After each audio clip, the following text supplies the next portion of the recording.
Hi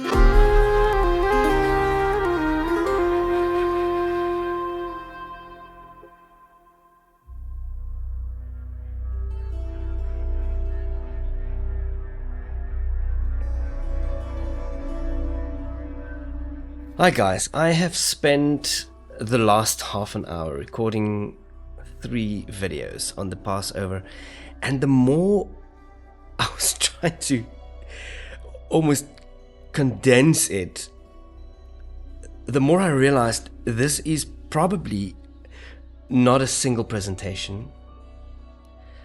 For a number of reasons, the Passover story is so quintessential to the narrative of the Hebrew Bible that one can almost not just speak about the Passover, or in Hebrew the Pesach. At first I thought, let's treat the Pesach story under 3 headings. What happened? How did it happen? Okay, there's the whole historical, the rescue of Israel into the Exodus, into the 40-year journey into the desert, through this whole event where God said through Moses, slaughter a lamb, roast the meat, put the blood on the doorposts. Then there was the whole journey of 40 years that lies ahead, and then the whole history of Israel kind of plays out. And then we end up with Jesus being the ultimate fulfillment of this beautiful Passover story.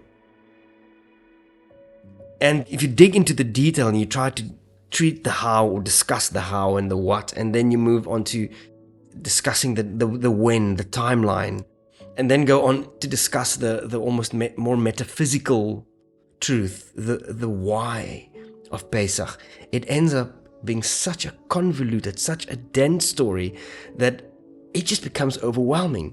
So I thought, after I've recorded all of this, let me try to stay in the narrative. Let me try to speak about Pesach in a less academic way. I'm going to ask you, if you have not watched the videos on the appointed times of Yahweh, that you do that now, because that'll make much more sense to know the timeline of the 7 annual events that Yahweh has told us to observe, to protect, to give it its rightful place. There are 2 videos actually. The one explains the appointed times, and the one then unpacks the 10 major events on God's timeline. And then secondly, I'm going to ask you to read Exodus 12 and 13. There are more chapters that I'll make reference to, but those chapters are important for one reason, which we will speak about now.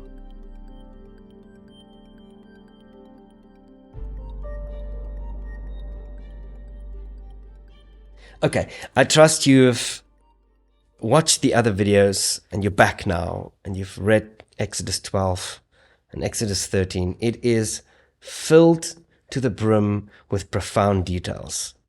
And I'm not going to summarize it, but what I want to say is, from a salvation, from a timeline perspective of God's salvation history, we have to understand and come to terms that this festival of Pesach, and by the way, the word Pesach in Hebrew means to skip over or to pass over. And this is where we get the word Passover from. And this is also why it is, just as a footnote or as a side note, why it is so curious that in the Christian faith, we have completely lost touch with this word. And we kind of have a festival that celebrates some of the same events, but we call it by a pagan god. I've made another video about that. But that is just a confounding side note. Pesach, or Passover, is all about God rescuing his people from slavery.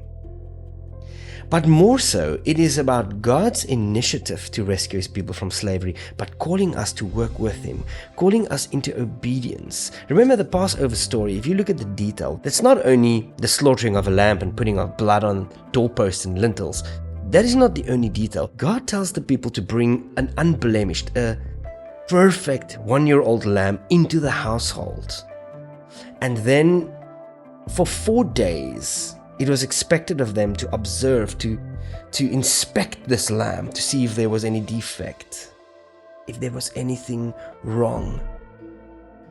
and then slaughter this lamb on the 14th of Nisan, this first biblical month, the 14th of the month. So the 10th, they bring in the lamb, inspect the lamb. On the 14th, the lamb was slaughtered, and that night, as you remember from the story in Exodus 12, God smites all the firstborn of Egypt. But he passes over every household of Israel. They're still in the land of Egypt, but he passes, the angel of death, the destroyer, passes over every household where there was blood on the doorpost, blood on the lintels.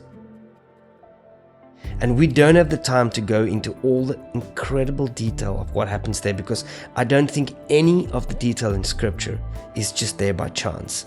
I think we could sit with this every single year, every single round that we go. And from the videos, this is one of the things about the appointed times of Yahweh. The idea of going in a circle means every year we revisit, we retell the story. And every time we go around the circle, every time we retell the story, we revisit the story, something else comes out. Something else speaks to us.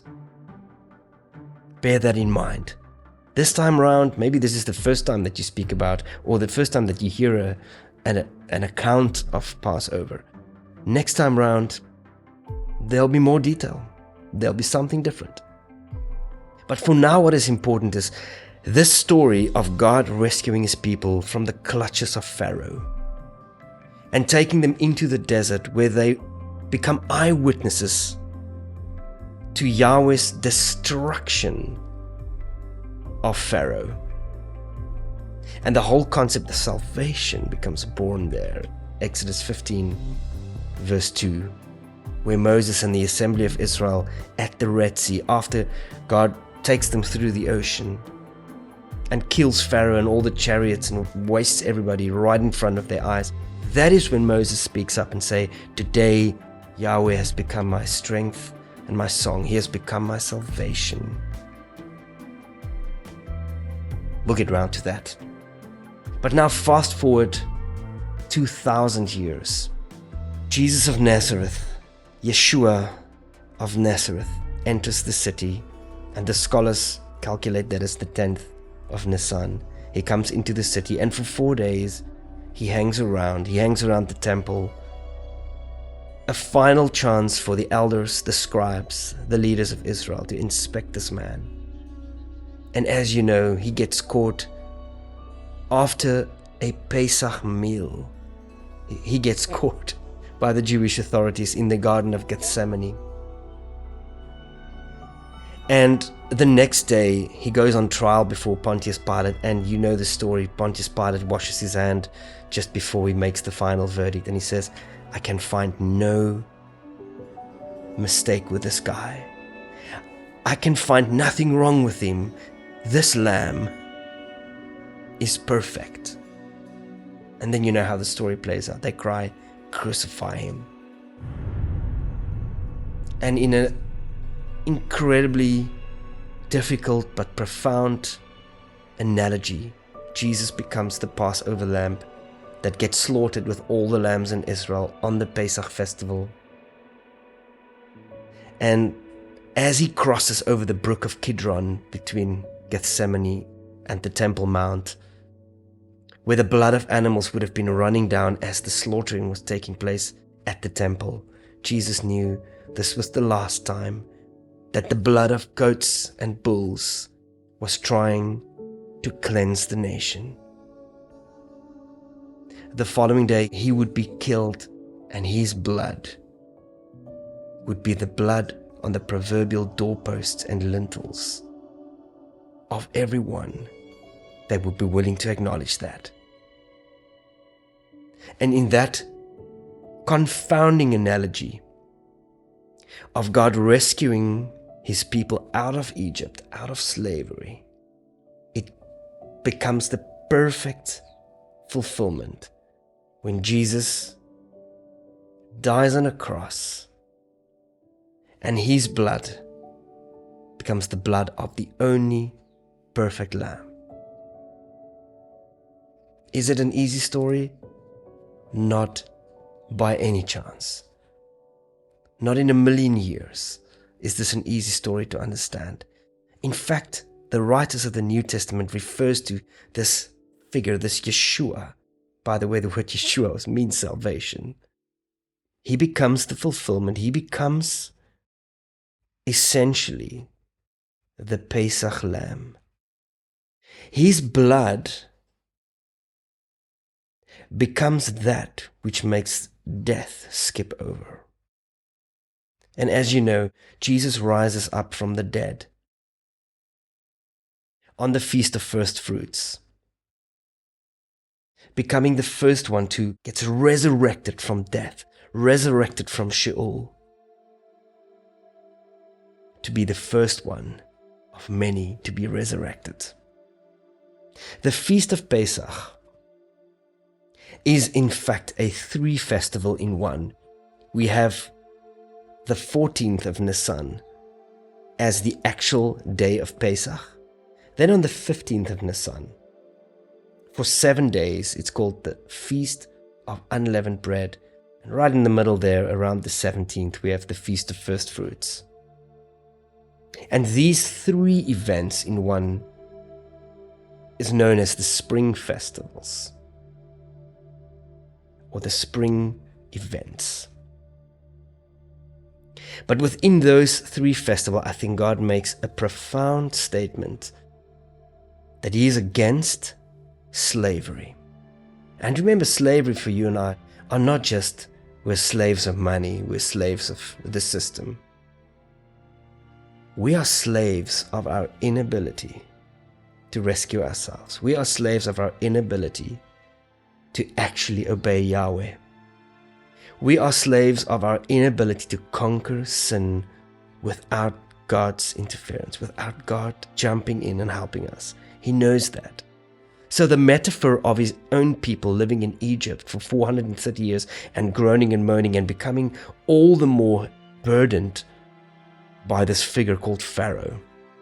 If you fast forward to the time of Yeshua, Yeshua steps in not as the lamb for which death needs to pass over. Now death is something else. Now death is the problem. You and I are dying because we're unable to do the will of God. And we're unable to do anything to that problem ourselves. Only one person can do something, and that is Yeshua the Messiah. So in this very complicated, very complex festival, this three-in-one festival called the Pesach, Feast of Unleavened Bread, and the First Fruits, and seeing that fulfilled in Yeshua, we're dealing with a lot. We're dealing with what happened in Egypt, what happened at the cross. We're dealing with a timeline that lines up so perfectly that it is scary. The detail that gets fulfilled in the crucifixion and the resurrection of Jesus, it's profound. One side note at this point is, in Christianity, there's a Good Friday up to a Easter Sunday. Jesus ends up in the grave on a Friday night, and by the Sunday morning before sunrise, He's out of the grave. The problem with that view is that cannot be true. And the words that Jesus said, He gives one sign to an unbelieving generation, and that is the sign of Jonah, the sign of Jonah. That as Jonah was in the heart of or in the belly of the fish for 3 days and 3 nights, in a similar way, the Son of Man would be in the heart of the earth for 3 days and 3 nights. And if you look at that timeline, how Jesus did rise up in the night before the Sunday morning. That is the truth. And the Bible is explicit about that. But a lot of detail falls through the cracks because we don't understand the festivals. We don't understand that within the bigger festival of Pesach, from the 14th, the 15th, up to the 21st of Nisan, there are 2 Sabbath days. The 15th of Nisan and the 21st of Nisan. So when the Bible speaks of Shabbat days in the New Testament, it is assuming that the reader understands that the festival of Pesach has Sabbath days built into that. That is above and beyond the weekly Sabbath. And so this whole conundrum of a week of festivities with a Sabbath in the beginning and a Sabbath at the end, moving around and shifting relative to the weekly Sabbath, all of those are in play when we look at the crucifixion of Jesus.